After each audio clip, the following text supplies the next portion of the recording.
J'ai Batelma, des actualités uniques, dynamiques et renversantes dans le journal TV. De beaux projets pour des budgets serrés. Batimax, le partenaire des bons plans.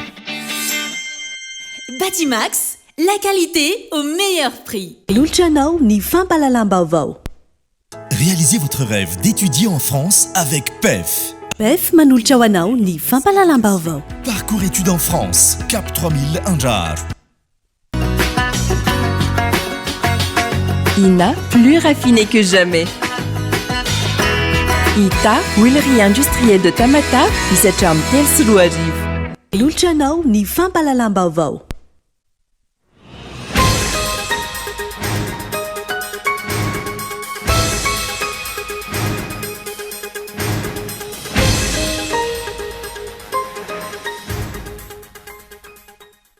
Manohana ny firotsahako fidiny ajo andriany anarivelo. Filoha nasionaly ny antoko malagasy miara-miainga amin'ny fividianana filoha amin'ny pirenena ny DCCDI na ny international démocrate centriste izay namoaka fanambarana tany Bruxelles. Maro ny ay mipetraka amin'ny fomba entin'ny seni karakarana ny fividianana filoha amin'ny pirenena eto amintsika. Hoy ny groupe des experts nationaux, isan'izany ny fikirakirana ny lisam-pividianana. Ny vola sy ny fitaovana ampiasaina ka antony nandrosony izy ireo, masotsivana tokony ho fihezana izay ho filoha amin'ny pirenena manaraka. Vola manodidina ny 4.0 miliara ariary tokony alohan'ny orinasa jirama amin'ny fikambanan'ireo fiara vaventy, mpitatitra solika amin'ny vondrona anatin'ny association professionnelle des transporteurs d'hydrocarbures no tsy voaloha hatreto, tranga izay isy akony goavana amin'ny fampandehanana ny jirama raha toka hiafara amin'ny fitokonana ny fitakiny. Tafiakatra arivo ariary ny vidin-drano ray bidon amin'ny fokotany Akadindravola, commune Vato amin'izao fotoan'izao. Efa nitaonany maro ireo mponina no nanao fitarainana tamin'ny mpitondra fanjakana, saingy tsy nahita ambokany hatreto. Olona enina hatreto no maty vokatry ny tondra-drano any Slovenia. Ity nitondra-drano mafy indrindra tamin'ny tantaran'ny firenena hoy ny Prime Ministre ny antoerana, noho izany tombanana nahakasika ny roa apatelon'ny firenena. Ny antsiprian'izay.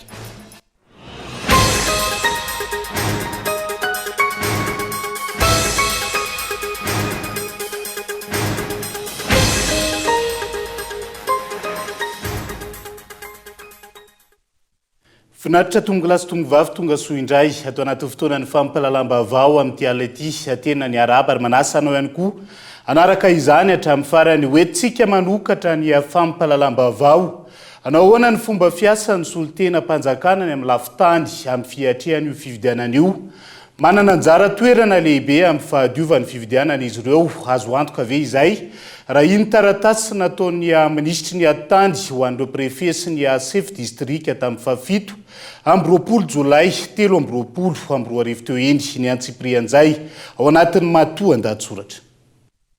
Tsy miova ny fomba fiasa amin'ny fanomezana baiko sy tsindry amin'ny solitena mpanjakana any fotony ny mpanatanteraka ao amin'ny ministeran'ny atany rehefa fotoam-pifidianana. Mpanatanteraka ny baiko ny fanjakana amin'ny mampiasa mpanjakana azy ireny préfet sy chef district ireny. Raha io taratasy manome baiko azy ireo hijery ny filan'ny vahoaka sy ny asa enti-miatrika ny fampandrosoana every ny fanjakana foibe atao io, dia miariary fa anao asa anomezana tombon-dana na avantage mialoha ilay atao hoe kandida-mpanjakana na ireo kandida toana ny mpitondra fanjakana. Mandidina any amin'ny lafitany asan'ireny solitena mpanjakana ireny ary miteraka tahotra ho an'ny vahoaka andrehetrany ny baiko omeny. Azona voka-pifidianana marina sy madio, mangarara ary ekeny rehetra tokoa ve izao fihetsiky ny ministry ny atitany izao, izay hitarafana ny fomba ataon'ity fanjakana rajoelina ity sy ireo rehetra manam-pahefana raha-mpanjakana isanambaratongany. Inona ny paikadin'ireo tena kandida marina hiatrehana izao fomba fiasan'ny fanjakana izao, isoroana ny teritery samihafa ampandaniana mivantana na ankolaka ny kandida-mpanjakana na ireo miara-dalana amin'ny fanjakana. Tsy maintsy anaraka baiko anjambany koa ve ireo préfet sy chef district na dia tsy mifanaraka amin'ny feon'ny fieritreretana azy. Ny mpiasa-mpanjakana raha teo mialokaloka ambadiky ny hoe asa-mpanjakana sy ny hoe mifanaraka amin'ny lalàna sy ny didy amandalàna. Tena fitaovana politika ireo administrateur civil ireo raha io taratasy nataon'ny ministry ny atitany io. Mampatsiahy ny fomba fiasa tao amin'ny ministera io tany amin'ny 7 taona lasa. miverindalana i Madagasikara raha ny demokrasia no resahana raha ny fomba fiasany ministerany ati-tany tato ato no jerena. Tsy afaka aneho ny tena safidiny ny vahoaka any amin'ny faritra samihafa any raha izao fihetsiky ny fanjakana izao. Ireo fivoriana sy faneho-kevitra samihafa nataony tsy mitovy hevitra amin'ny fanjakana toa somary nangina, indrindra taoriny nandalovany delegasion'ny SADC. Na izany aza tsy mahafoana ny tsy fahatokisan'ny maro ny fitsarana avy momba ny lalam-pandrorenana sy ny seni. Andrasan'ny mpanara-baovao hatrany ihany koa ny momba ny nasionalite frantsay anana ny filoha rajoelina. Manomboka mipotra tsikelikely ireo rotsaka ho fidiana filoham-pirenena malagasy. Tsy mila olona hitsapatsapa itsony aloha raha ny zava-misy iainany ny vahoaka malagasy ankehitriny. Mila olona tena mananatra-kefa ny ainga tany fotony i Madagasikara. Mila olona manam-pahaizana ary milaza ny marina. Mila olona ary tena mandray andraikitra. Manohana ny firotsahako vidiny ajo andriany anarvelo, filoha nasionaly ny antoko malagasy miara-miainga. Amin'ny fividianana filohan'ny pirenena ho tanterahany eto Madagasikara ny IDC-CDI na ny International Démocrate Centriste izay namoaka fanambarana tany a Bruxelles onona saina.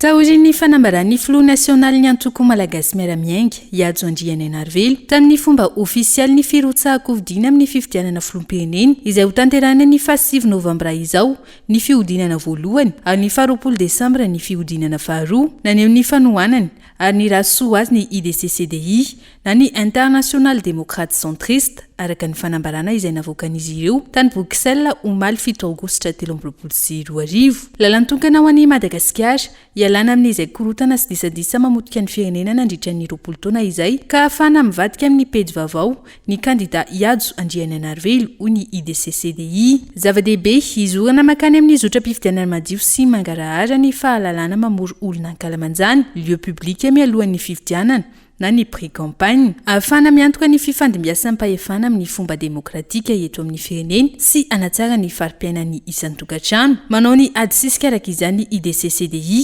isy ny fifidianana malalaka tsy misy faniliana ary manaraka ny lalana velona iantohana ny fitoniana ara-politika sy ny firoborobony toe-karena araka ity fanambarana navoakan'izy ireo tany Bruxelles omaly 7 aogositra 2022. Fa fihetsiketsihana ivelany no hita tao anatiny efa taona sy tapany nitondrany ny filoha Andro Rajoelina. Hoy ny mpanao politika Barra fatrolaza tamin'ity androan'ity latsaka akaterena ny lafiny ara-tsosialy ary tsy nisy vahaolana matitra ny tantanana ny firenena tao anatin'izay efa taona sy tapan'izay. Henri Florion. Raha ho afaka mirosaka amin'ny fifidianana filoham-pirenena ny volana novambra ho avy izao ny filoha Andro Rajoelina manodidina ny ere volana eo sisa ny fotoam-piasany mialohany ametrany ny fialany amin'ny mahafilohan'ny repoblika azy. Raha ny kabary fandaharana asany tamin'izany fotoana izany na eo aza ireo asa vita betsaka kokoa izy tsy mbola natao ary tsy hita mandraka androany hoy ny mpanao politika Barra fatrolaza androany. Miiba ny zava-misy tao anatin'ny efa taona sy tapany izay raha atao indray mijery raha ny fanazavany noho ny fahitana fa tsy araka ny tokony ho izy ny fiainany vahoaka malagasy. Ho manokana amin'ny mampanao politika bilan Rajoelina négatif satria raha positif io niakatra ny ari-karena fahoben'ny Madagasikara tsy mahantra ohatran'izao ny firenena. Ny inflation iny mba mahazatra mba chiffre ray fa zao ny inflation à 2 chiffres ninina fanazavana tamin'ireny teo amin'ny hainao manjery reny fa hita fa dia mahantra ny malagasy. Ny lahara-pahamena ny vahoaka malagasy dia inona ozy ianao? Ny fiainany andavanandro. Ny fiainany andavanandro inona? Ny sakafo hohaniny, ny zanany ampidirana any an-tsekoly, ny fahasalamany,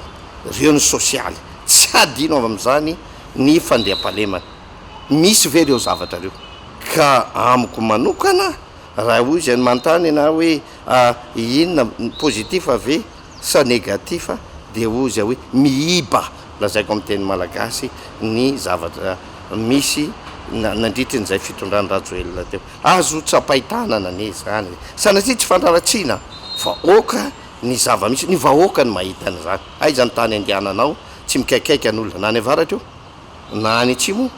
na ny andrefana io na ny antsinana na ny eto ampovoantany. Na mafisiny ty mpanao politika nanaovana fanadidina ity ihany koa fa tsy vita ny fahavitany ny fododrafitrasa maro no ahitana fa mandroso ny firenena iray fa miankina betsaka ihany koa amin'ny fiainam-bahoaka ao anatiny. Efa tara ihany koa no nandehana ny filoha tany ivelany farany teo mba hijery akaiky ny fandrosoany Rwanda ary tany amin'ny fiandohan'ny fotoam-piasany no tokony nanaovany izany. Tsy ny fisiny trano joalajoala na teleferika na ireo fotodrafitrasa filalaovam-baolina za tsy teteny an'le manara-pentrana tsy izay ny ma pays émergent tsy zay le hoe émergence fa ny raha mahantra ny vahoaka ka na ohatrangana ohatrany conglomérat ohatrany any Amerika ary ny building nataonao eto amin'ity Madagasikara ty amin'ny tanàna ity dia raha mahantra ny vahoaka tsy misandratra zany firenena zany tsy émergent zany firenena izany reny tsy midika ilaina fotodrafitrasa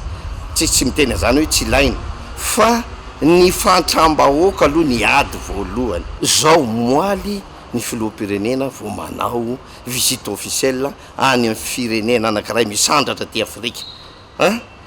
tamin'ny tamin'ny 26 juin 2024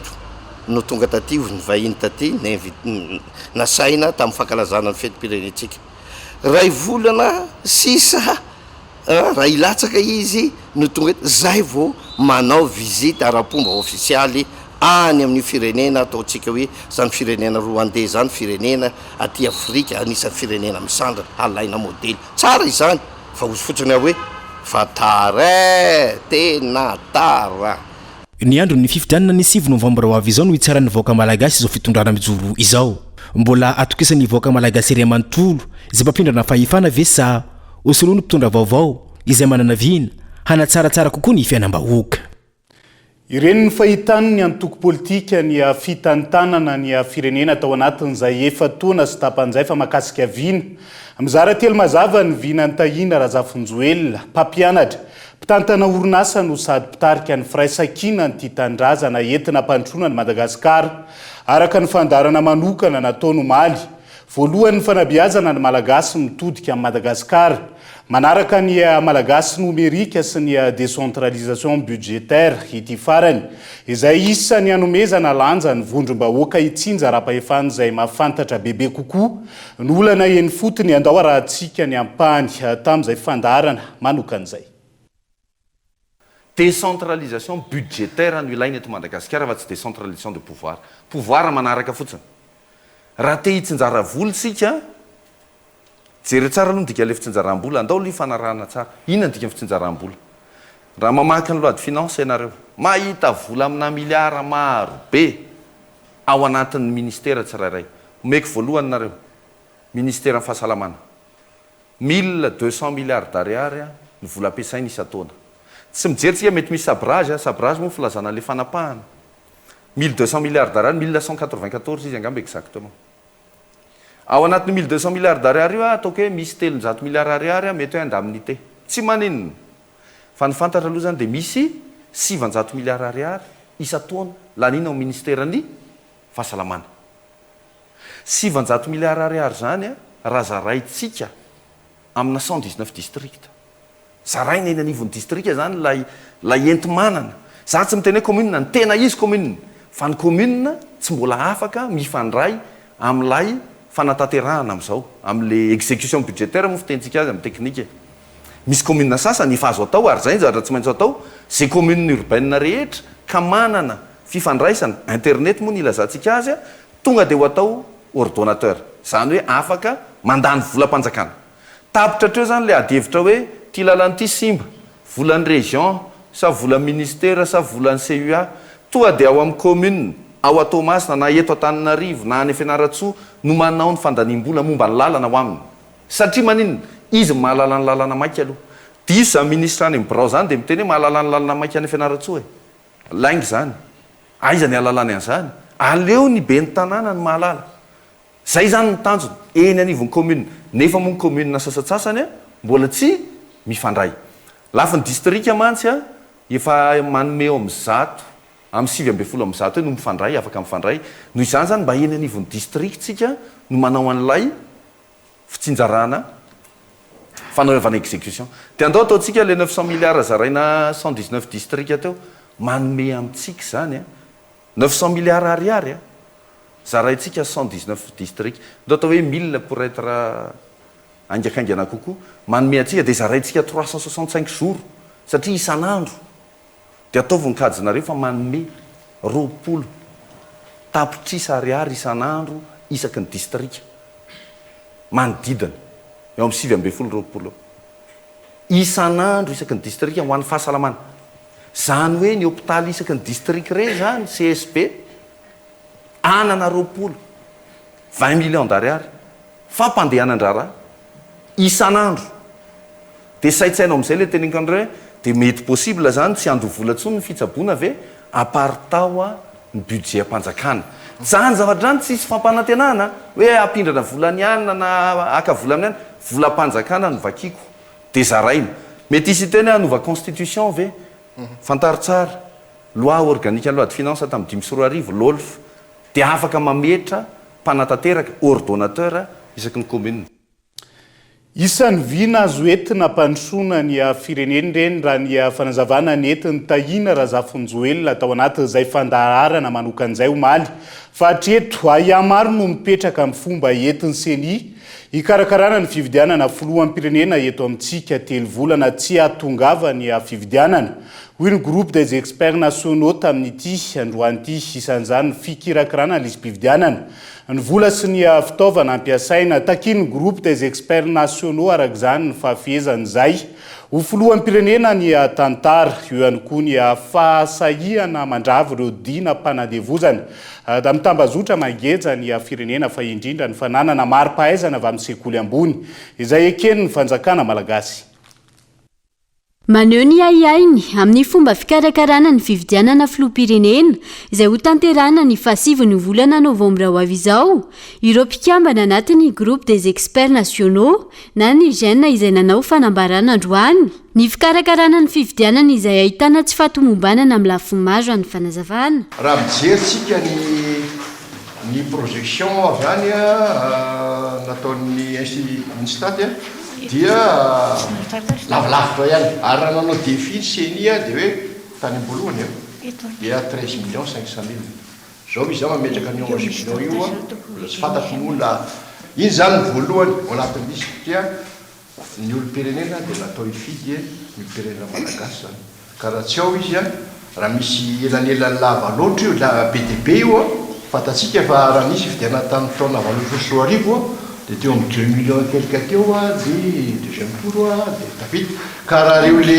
gapina 2 millions reo zany novely dia tokony ho lany any amin'ny premier tour io any zany zay lany eo zay zany miaia voalohany andrisy mpividianana iny dia ny fitaovana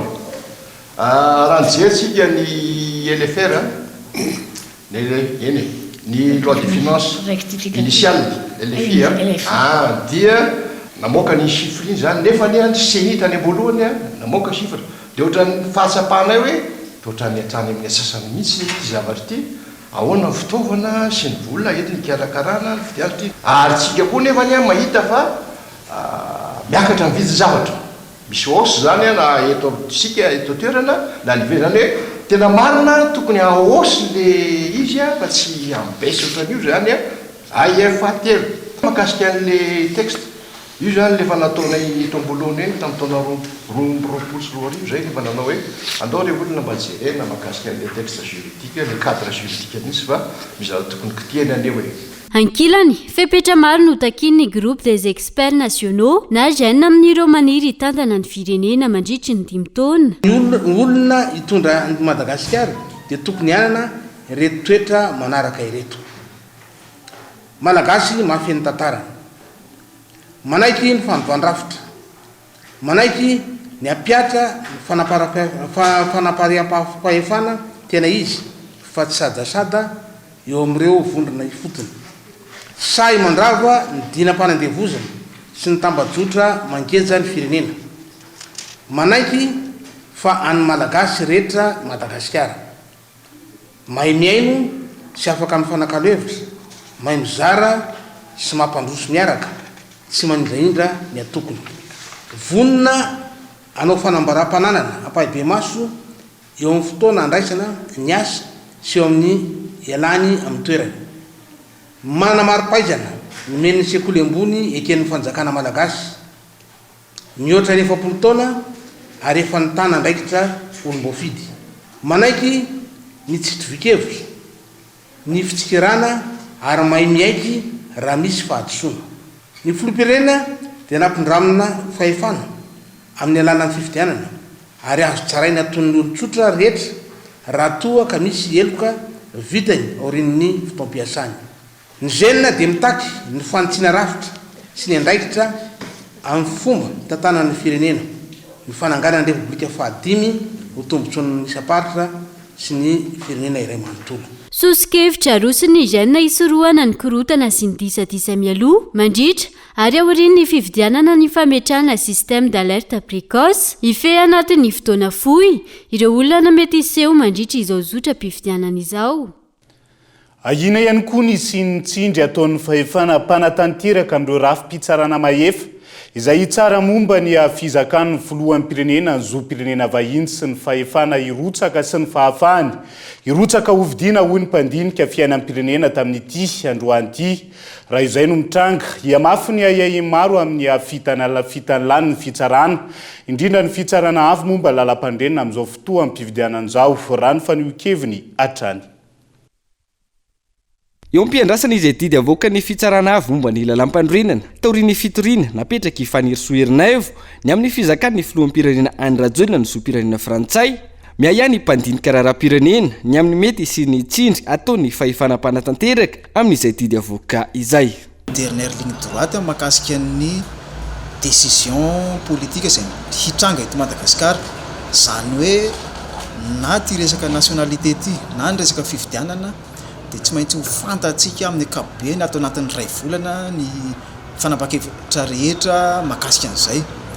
eo indrindra no isotomana ny saitsika hoe isika dia mbola eto Madagasikara zany hoe ahitana ireo karazana tsy fanarandalana maro eto Madagasikara ary tsy ny vahoaka rery ihany no manao na hiaran'izany fa na ireo rafitra azy ka eto zany ny tenako dia mahita hoe tsy ahagaga atao anatin'ny ty herinandro ty sy ny herinandro miditra ny ainotsika décision na avy amin'ny ACC na avy amin'ny TPI mahakasika ny resaka nationalité hoe anaika lembenana mahakasika n'izay hoe mahafrantsay ny filoham-pirenena andrajoelona zay dia misarika antsika avy hatrany hoe hiafara any amin'ny candidature-ny filoham-pirenena ankehitriny zany ka mety pisy adevitra goavana be atao anatin'izay herinandro ho avy sy ny ray volana ho avy zay ivaly tsy hoela ny ayainy maro ny amin'ny fitanilany HCC na tsy ho hiatrany ity mpandinika ny fiainam-pirenena ity ho hita taratra ny hoe atraiza ny fahavonona ny fitsarana ampiatra ny tanitandalana eto amin'ny firenena iankina amin'ny didy avoaka ny HCC ihany koa ny fahatokisana ho azony amin'izay voka-pifidianana avoaka ny aorina atahorantsika amin'ny resaka korotana dia ny fangalarana ao anatin'ny fifidianana zany hoe raha mandeha amin'ny hitsiny sy ny rariny ary manaraka ny ara-dalàna ny CENI sy ny ACC zay tsara eo dia tokony hoekena ny voka-pifidianana zany hoe raha sanatria misy kandida iray na kandida mpanjakana nizaniza ka mangala bato na manao fraude atao anatin'ny fifidianana 2023-2024 tia dia izay no tena hiteraka korotana atreto mbola maro ireo teboka takin'ny antoko politika firaisamonim-pirenena hatramin'ny mpiara-mombonanto tsy mbola voahaja isiny ny fifidianana madio sy mangarahara ary ho vokatra hoeken'ny rehetra ohatra amin'izany ny eo anivon'ny CENI izay manakatom-baravarana tanteraka raha nangatana ny registra nasionaly ny lisy-pifidianana mazava nefa ny voalazany andininy fahafolo ny lalàna amin'ny feny fifidianana fa azo ny rehetra sitrahana ary amin'ny fotoana rehetra io registre électoral national io adidin'ny antoko politika izay mahatsiaro manana andraikitra amin'ny isiny fifidianana madio sy mangarahara eto amin'ny firenena araka izany ny fangatana ny fahazahoana ity registra ity ankilan'ny CENI hatramin'ny androany izay miasa anatin'ny fandikan-dalàna iandrasany indray izay ho fomba fiasan'ny fitsarana avo momba ny lalam-pandrenana amin'ny fanapahana izay ho avoakany fiatrehana ny lalao nosy izay ho tontosaina eto amintsika afaka andro vitsy tsy tomomba nireo fodrafitrasa tsy mandeha amin'ny laoniny ihany koa ireo lamina samihafa ndraisana ny lalaonosy amin'izao fotoan'izao ho ireo filohana federasiona sy atleta tamin'ity androany ity taranja misa 7-20 manoloana izany no niarananao sonisy nanao antso avo manoloana ireo gagoragora sy tsy firarahiny ireo atleta hiaro ny vonina ipirenena amin'ity lalaonosy ho tontosaina eto amintsika ity fitinokolona. Mialandahana ny akamaroany ireo mpilalao izay hiatrika ny lalaonosy izay ampiantrano ny Madagasikara afaka androvisy isan'izany atleta anatin'ny taranja siklisma na azakazaka bisikileta. Anton'izany tsy fahatombanana amin'ny fikarakarany manomboka amin'ny lafiny ara-tsakafo eo ihany koa ny fampiantranoana izay miteraka tsy fahasalamana ho an'ireo mpilalao. Mararaka izany ireo mpilalao niverina nody noho izany hoy ny federasiony siklisma ary ahina iantraika mivantana amin'ny vokatra azo ny korotana misy ankehitriny. Zany hoe efa nisy nandeha nody ny ankizy satria misy mono sasany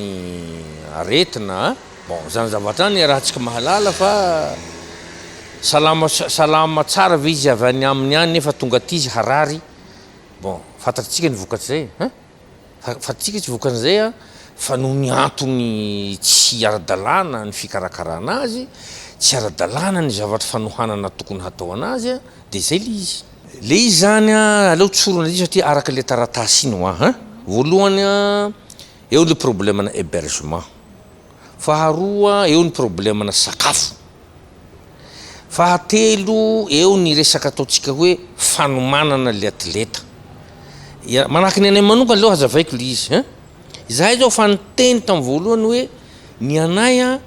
ny atleta zany raha ohatra hanao entraînement 150 km zany mila sakafo izy eny am-pandehanana fa tsy vitany hoe petit déjeuner maraina de sakafo midi de ny dîner hariva tsy mety zay.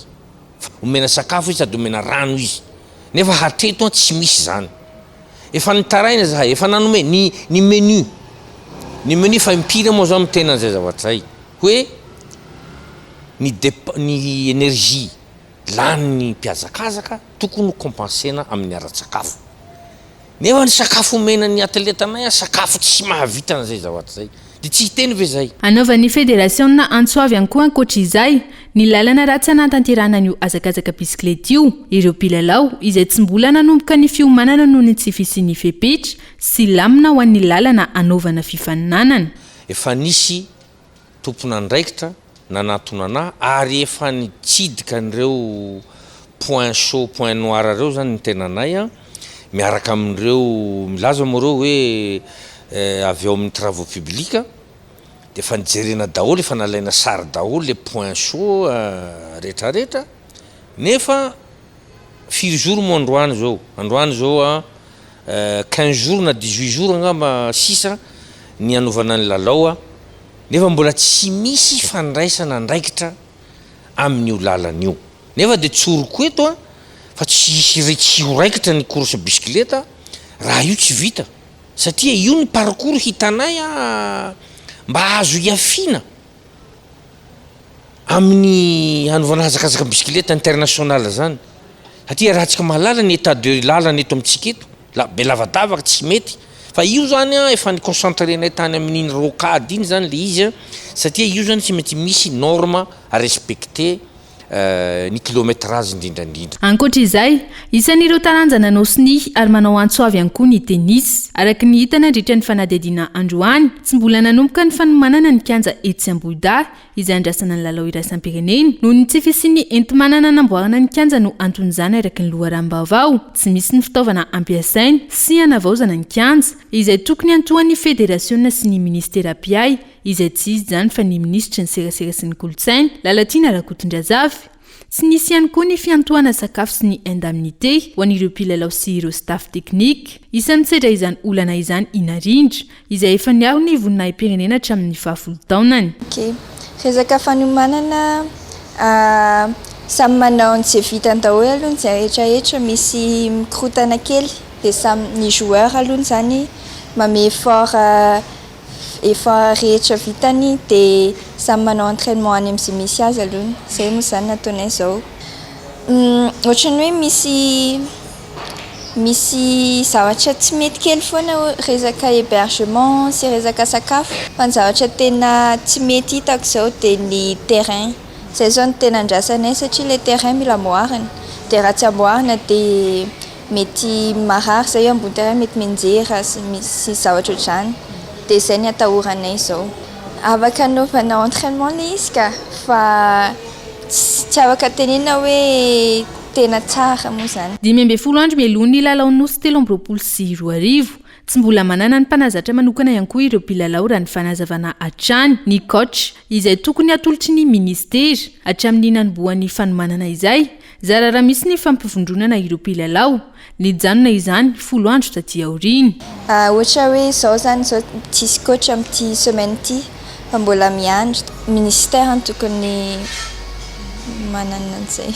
tsy manahaka ny norme atahora kely le izy fa tsy haiko io aloha zany moa zany misy dia on en profite fotsiny aloha zany araka izany manome fempotoana hatramin'ny 10 volana aogositra ho avy izao ireo federasiona miisa 12 izay nanao sinina ndritra ny fivoriana maika nataon'ireto farany omaly enatra ho an'ny Madagasikara raha ny fanazavana ny zava-misy tahaka izao no andraisana ireo nosy rahavavy ireo ireny zany ny condition ny atleta malagasy amin'izao andro vitsy tsy anomboana lalao nosy eto Madagasikara zao asa ho hitantsika eo indray anao ahoana ny vokatra ao anatin'ity lalao nosy ity fa misedra olana ihany koa ny mpanazatra ny barian'i Madagasikara amin'ny famoahana ny lisitra ofisialy ny ireo mpilalao hiaro ny voninahim-pirenena mandritra ny lalao nosy ho tanterahana eto amintsika misy amin'ireo mpilalao no maratra sy mbola anatin'ny fifaninanana ny velany hatramin'izao araka ny fanazavana netiny mpanazatra teny Mahamasina tamin'ity androan'ity honina saina efa tokony amoaka ny lisitra ofisialy n'ireo mpilalao andrafitra ny baren'i Madagasikara hiatrika ny lalao nosy afaka ianandro vitsy i coach Gogo amin'izao fotoan'izao maro anefa ireo olana sedrainy raha ny fanazavany androany ka angatana ny anitarana ny fotoana misy an'ny LGCO zay ianao an'ilay coupe de la CAF ny baolina taony ny match salena ny Gaborone le 19 ny retour raha tsy diso le 26 ao anatina jeu des îles tsara zay manana mpilalao efatra ato ny mpilalao ny La Réunion tsy afaka tonga nefa raha tsy le 12 dia miangavy eo amin'ny cosisiny eo amin'ny ministera mbola tsy tokony amoaka satria ireo mpilalao efatra ireo zany efa tsy ho namako tsony eo anatin'ny lalao voalohany sy ny lalao faharoa raha vo izay nefa mifipetrany ny mpilalao ny La Réunion eto dia milaza amin'ny rosady Badio zao tsy namantsika tsony Badio naratra tamin'ny lalao farany nataony Fakomaly no dia mifampiantso amin'ny resaka Badio zany efa tsy namana amin'ny jeu des îles sy amin'ny Angola tsony zany rehetra zany mila tantanina daholo satria tsy fantatra ny ireo mpilalao any La Réunion reo mbola milalao reo le 9 mbola manao reo le 10 zany hoe raha mbola milalao reo mbola milalao le 11 mbola misy coupe de La Réunion manahirana be mamoaka lista zany zao satria raha sanatriny zany ka mamoaka 23 nefa misy mpilalao maratra avy na mamoaka 23 dia nefa misy mpilalao maratra avy any Gaborone lasa milalao tsy ampy rehefa aveo dia zay zavatra zay no andrasana araka izany ny fanapahan-kevitry ny tompony andraikitra amin'izao fangatahany coach Gogo izay raha tsy maintsy avoaka izao ny lisitra mety isy amin'ireo mpilalao ilaina no tsy ho afaka indray mialohan'ny lalao nosy na mifamadika amin'izay raha ny nambarany ireo ifanandriny amin'ny bare izay ekipa samy manana ny maha izy azy jeu des îles amin'ity efa tsy mitovy amin'ny jeu des îles efa taona lasa mazava be inona moa ny antony raha tsika malala Komoro taloha mety azontsika nyresahana hoe zay Komoro ve fa zany Komoro zany amin'izao fotoana zao fa manana ny toerany i Maurice iarahana malala ihany koa fa niasa be izy tao nanao kozafa reny Maurice ary efa mpilalao malagasy zay fantatro tsara koa ny mpanazatrany i La Réunion zay tompony volamena farany dikan'izany misy ekipa farafa keliny efatra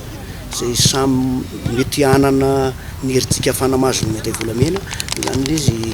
mafy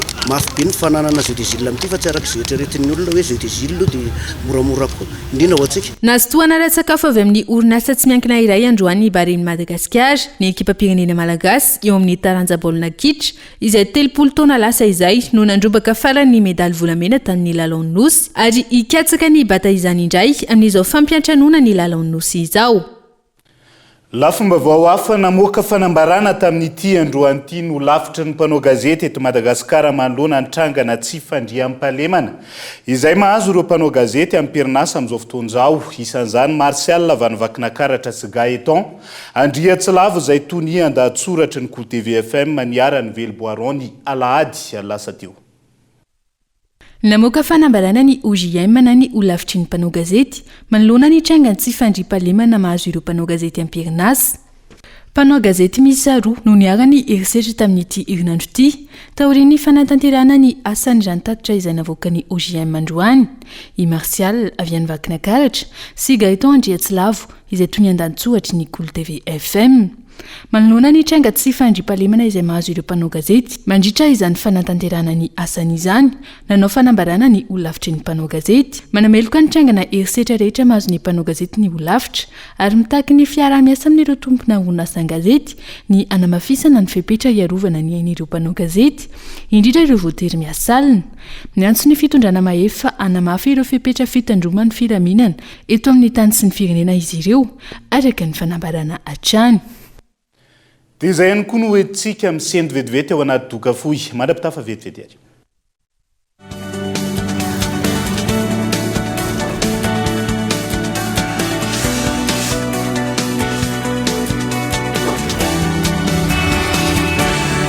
Tombola Somaro 10e édition Paris mazahoa fiara vaovao be moto VTT ary loka maro be sotra ny fandraisana anjara alefaso SMS amin'ny 038 88 811 11 ny hoe Somaroho espace non complet anarana feno SMS ray 2000 ariary fandefasana SMS illimité ka mandraisa anjara hatramin'ny 11 août 2023 ho avy zao misy fisaliana isaka ny telo herinandro miaraka amin'ny Telma izaragna voyage tout frais payé à l'OCB mandeha festival Somaro karakory Paris.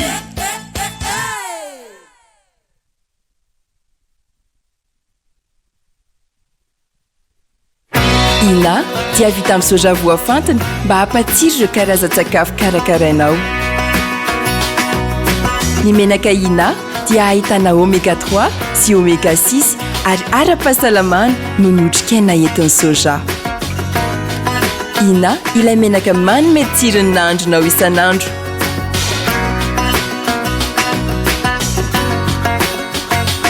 Ina plus raffiné que jamais. Ita, huilerie industrielle de Tamata, misatra amin'ny telo sy roa arivo.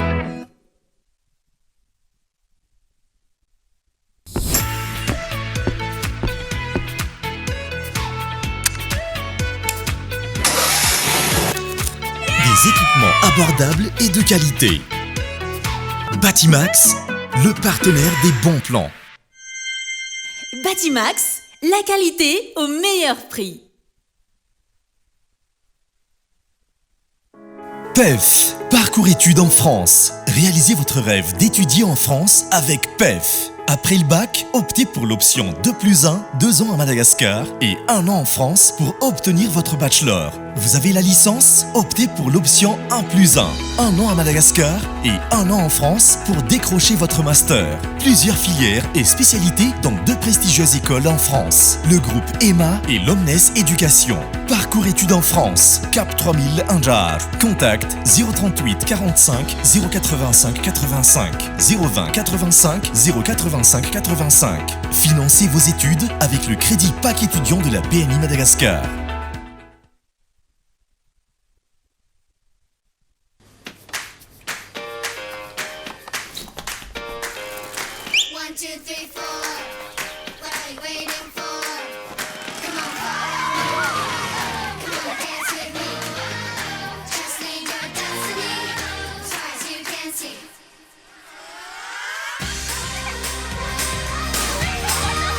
Du bon lait,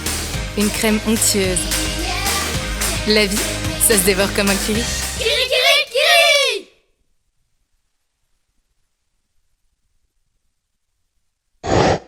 Briquet Bic. Comptez sur Bic. 3000 allumettes équivalent à 2 briquets sans marque ou à un seul briquet Bic Maxi. Briquet Bic. Comptez sur Bic. Faites le calcul. 3000 allumettes équivalent à 2 briquets sans marque ou à un seul briquet Bic Maxi.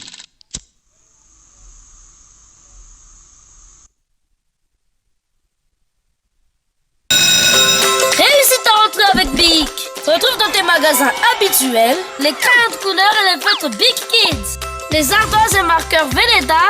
les correcteurs Tipex, les crayons Écolution et les stylos Big Crystal. Vive la rentrée avec Big!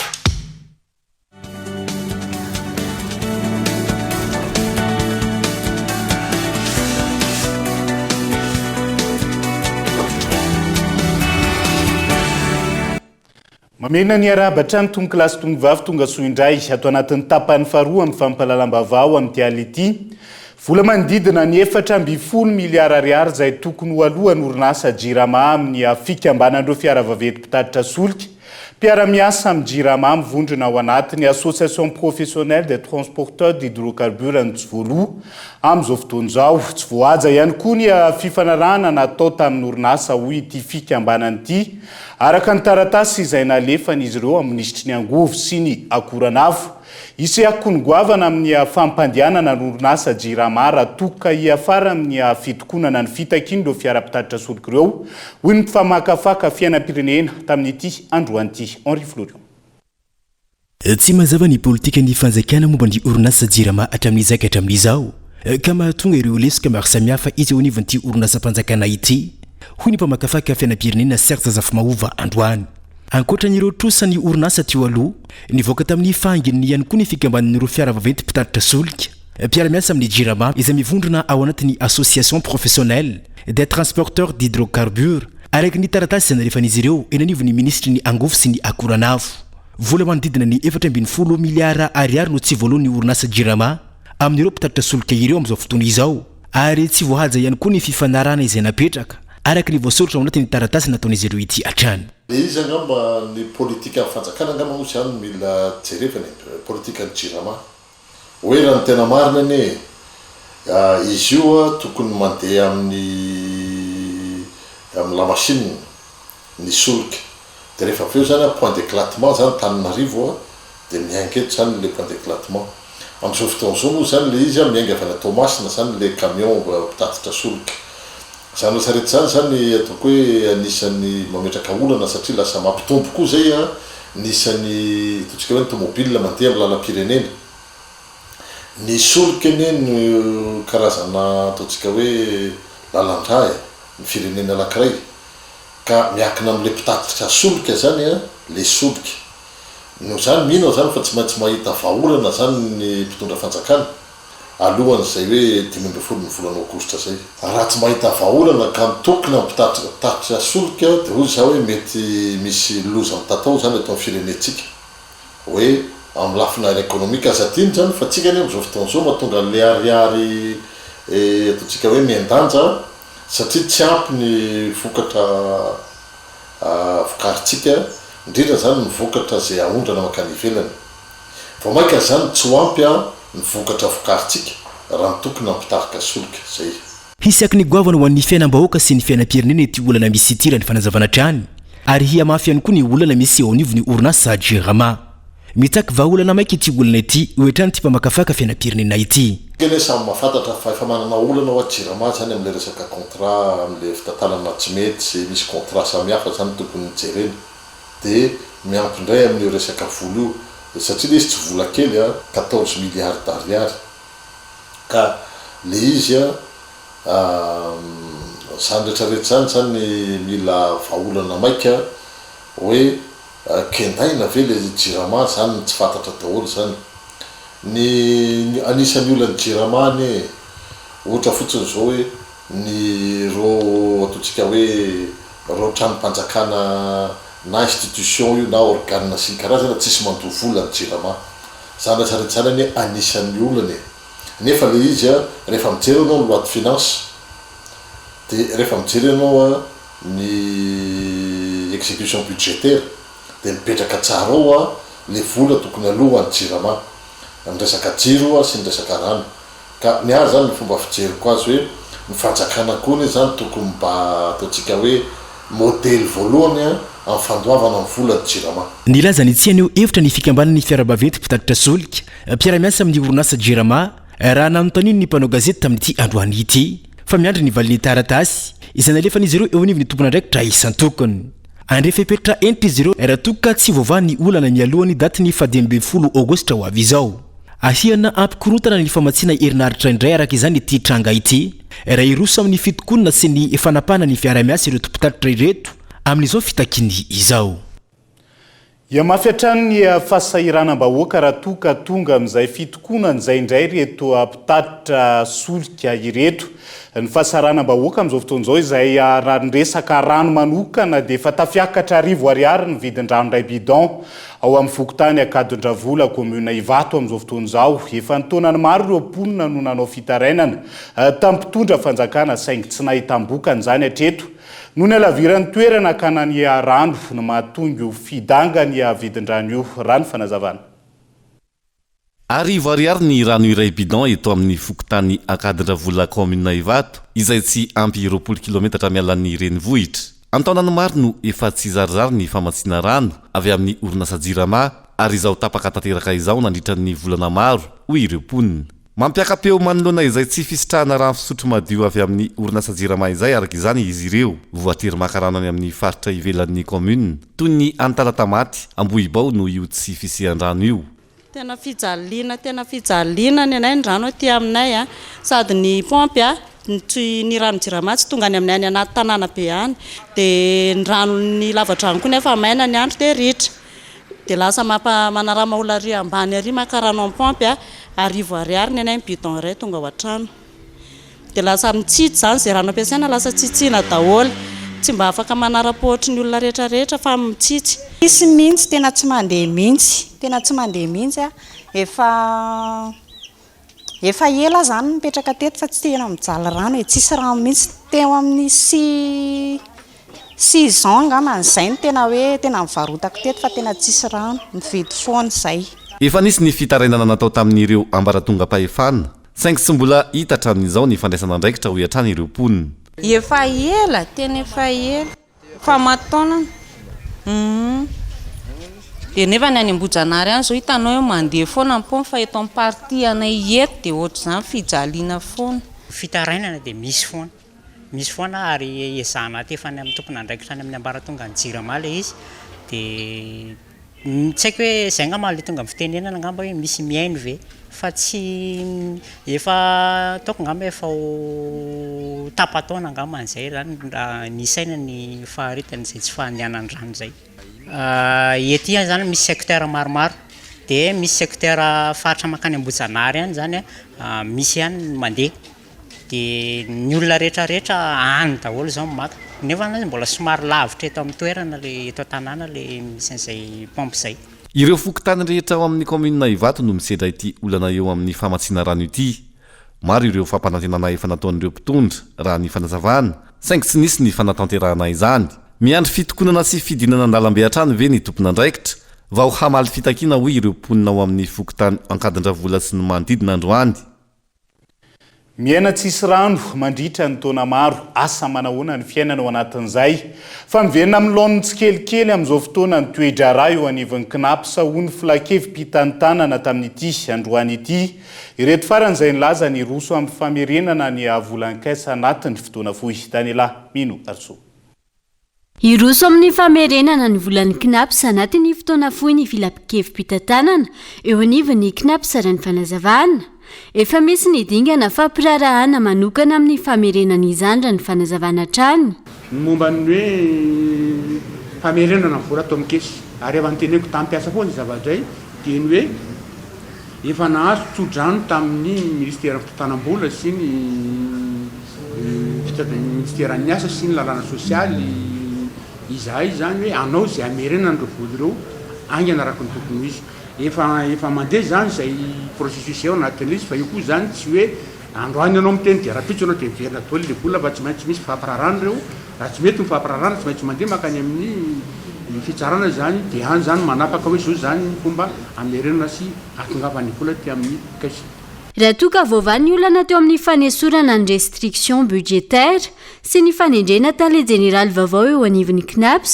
mbola mila fandalinana avy amin'ny inspection de l'etat kosa ny mahakasika ny fampiasam-bolana ny fanazavana ankilany totosandroany ny fifamindram-pitantanana teo amin'ny tale jeneraly mpisolo toerana tsaboty joselina sy ny tale jeneraly vaovao raingojato vimbina andrasana ny toy ny fanadihadiana tamin'ireo raharaha fanodikodinam-bola sy fanaovana tantely afadrakotra ny latsakempoky ny knapy sanambarany sindika.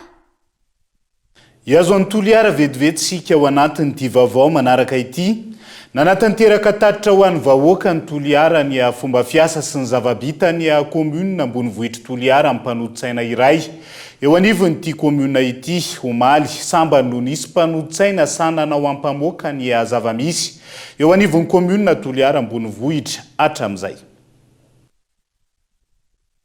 Lasa ny mpandraharaha vahiny avokoa ny ankamaroany tanin'ny commune noho ny fanaranana nataon'olo mihitsy nefa tsy misy tombony ho an'ny commune hatramin'izay toy ny fanomezana contrat de bail ireo toerana fandraisam-bahiny sy toeram-pivarotana sasany hatramin'ny 770 taona nefa tsy hita soritra ny anjaran'ny commune. Mandrakandroany amin'izao fotoana manakaiky ny fahataperan'ny fepito-piasana robe ny tanàna sy ny mpanoditsaina izao mbola mitohy io fanomezana tany ho an'ny vahiny io izay mametraka fanaranana contrat de bail hatramin'ny 50 taona. Isan'ny nivohitra ireo nandritra ny tatitra nataony Andriamatoa Tony Perkins mpanoditsaina tsy miankina avy eo anivon'ny commune ambony vohitry Toliara.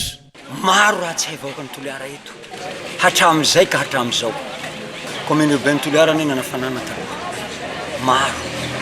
zay tsy avolana hitatsika hoe ireo mahay anahy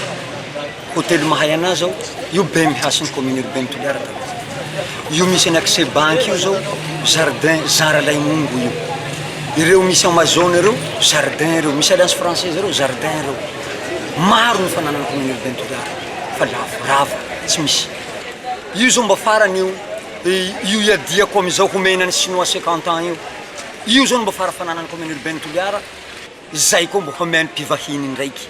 zany ve de mbohazo enkeny. Zava-dehibe ho an'ny vahoaka hahalalana ny zavamisy sy hitondrana sosokevitra ny tatitra toy izao raha ny fanazavana. Reny natao hoe tsy nisy anatin'ny 90 taona samba ny Toliara eto disy zany mpanolotsaina nanao tatitra ny vahoaka zany. Ny vahoaky ro tena raha ilany zany amin'izao fivoaram-pirenena zao ny zay ny filiana ny mpanolotsaina ny mpisolombava ary ny mpanatanteraka hanao tatitra amin'ny vahoaka amin'izay raha vita sy izay mbola kasay hatao. Engany mba hanao zay avao ke ty olo ao zay avy eo zany mba hanambara manao zay manao zay avao fa tsy avonivony avily raha roa ka rozy avao mihina azy nefa zay matihesa mandoa amin'ny commune any. Samba ny teo amin'ny tantaran'ny commune ambony vohitry Toliara no nisy mpanoditsaina sahy nanao ampamoaka ny zavamisy eo anivon'ny commune hatramin'izay isan'ny andrasany maro ihany koa ny tatitra hoentin'ireo solombavambahoaka eto amin'ny distrikany Toliara voalohany izay tsy mbola nisy mandrakandroany.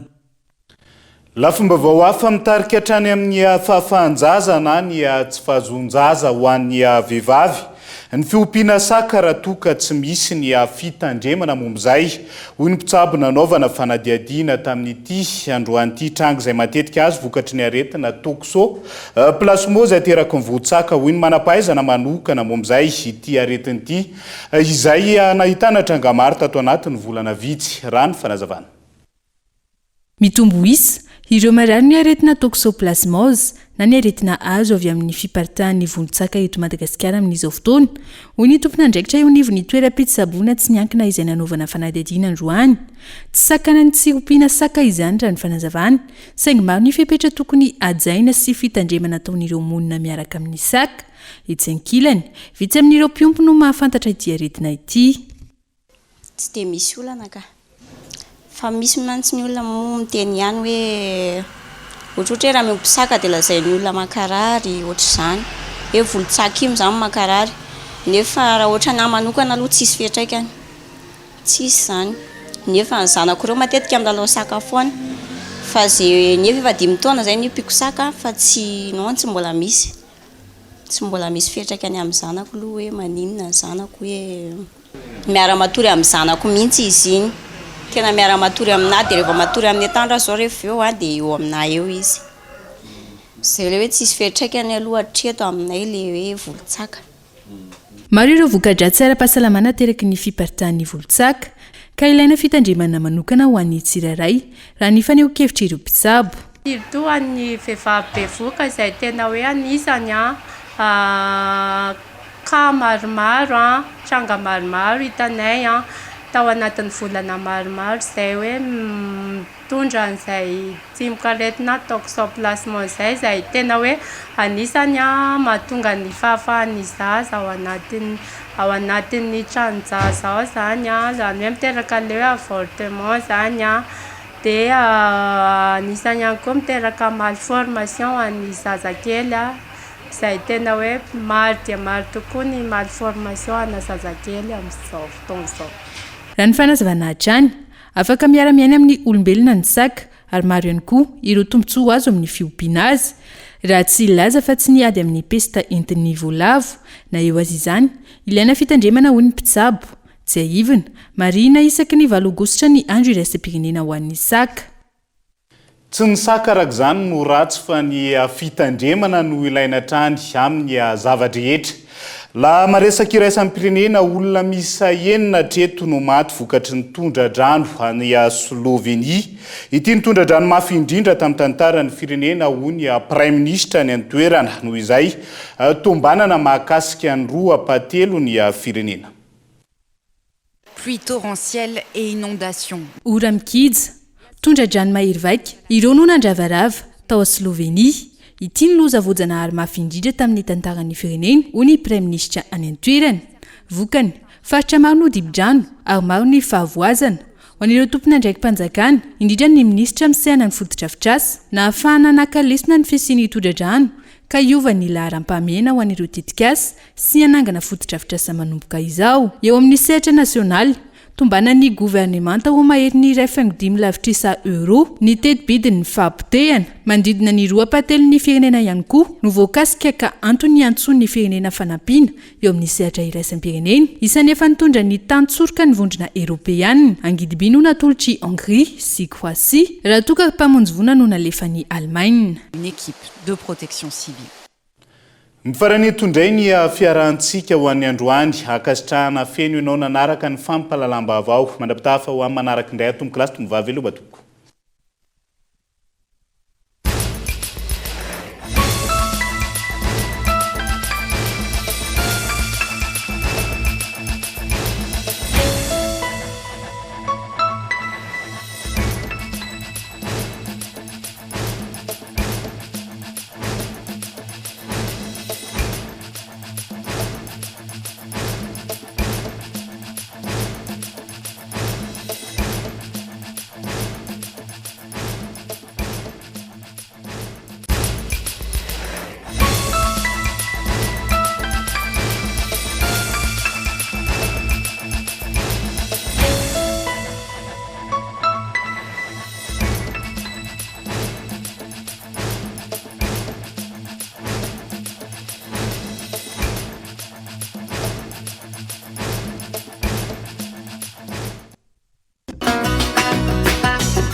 INA, plus raffiné que jamais.